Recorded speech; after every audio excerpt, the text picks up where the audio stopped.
Today's talk about determinants is a precursor to the next lesson, which has to do with Cramer's rule. We'll cover that in a different video. Determinants are taking matrices and assigning a single numerical value to them.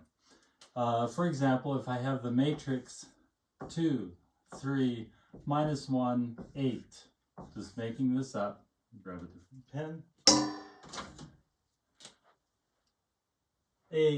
To evaluate and give a number to this determinant, I'm going to basically change my notation just a little bit. I'm going to, instead of the brackets that we have around matrices, I'm going to change it to a solid vertical line on each side, kind of like, it looks like absolute value, but it's not. This tells me that I want to do the determinant. The determinant has a direction in our calculation. I will multiply these two numbers together, and then I will subtract the product of these two numbers. So 2 times 8 is 16, minus a negative 1 times 3 is minus 3.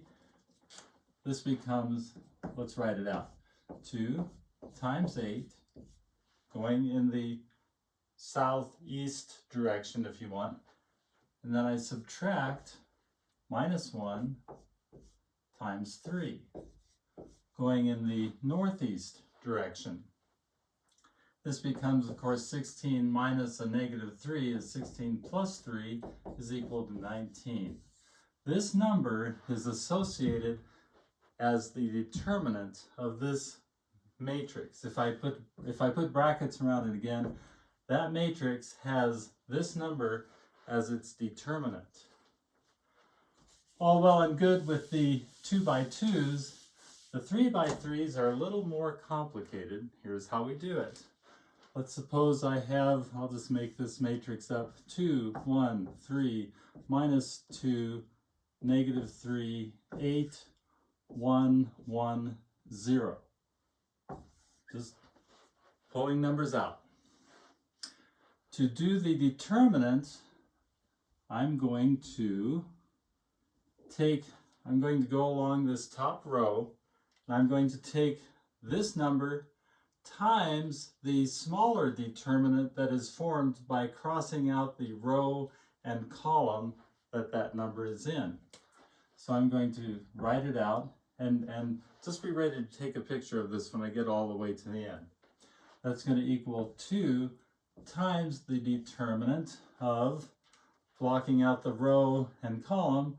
I'm left with minus 3, 8, 1, 0. Minus 3, 8, 1, 0. I'm going to calculate that determinant just like I did a little bit ago. Now when I come to this middle number, I need to throw in a subtraction sign, a minus sign. That's going to be minus 1 times the determinant that is formed by when I cross out the row and column that number there is in. So I cross those out, and I'm left with minus 2, 8, 1, 0.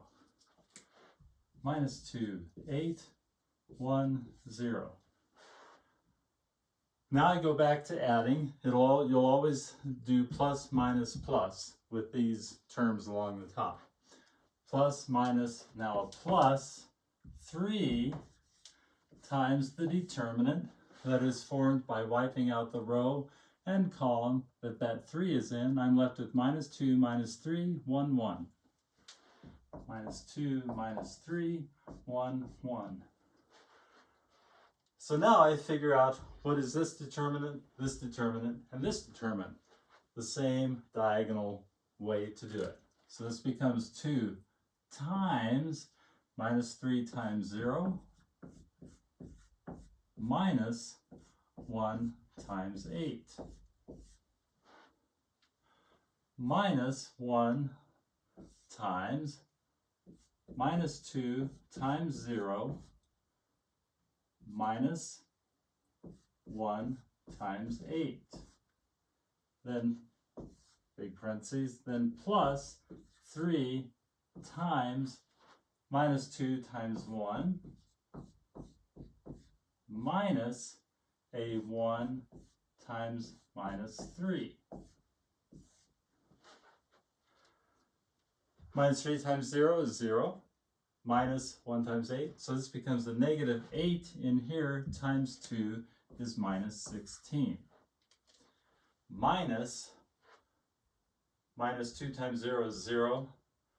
Minus 1 times 8. This in here becomes a negative 8. But with the minus on the outside, it becomes a positive 8.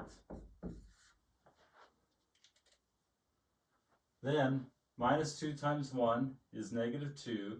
Minus 1 times negative 3. This becomes a plus 3. Negative 2 plus 3 is 1 times 3 is 3. So this becomes minus 16 plus 8 plus 3. And I get that this whole determinant right here is negative 5.